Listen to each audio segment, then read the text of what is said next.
Agar Rasululloh sollallohu alayhi vasallam bug'doyga qo'llarini tiqib ko'rmaganlarida, u sotuvchi bug'doyni sotib olgan bo'lardi. Juda ham ko'p sotuvchilar yolg'on ishlatishadi.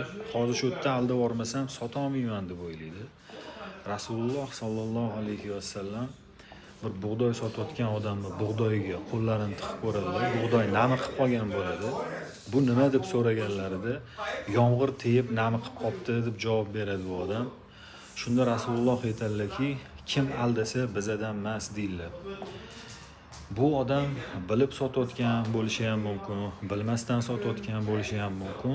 Sotuvchi bu produktini zo'r bilish kerak. Masalan, bu temaga klimatический оборудование tomonidan qaraydigan bo'lsa, O'zbekiston bozorida shunaqa konditsionerlar bor.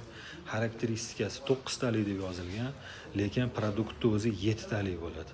Buni sotuvchi bilib sotishi mumkin yoki bilmasdan sotishi mumkin.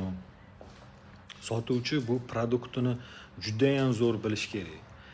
Kelgan aldamasdan sotish kerak. Ehtiyot bo'linglar.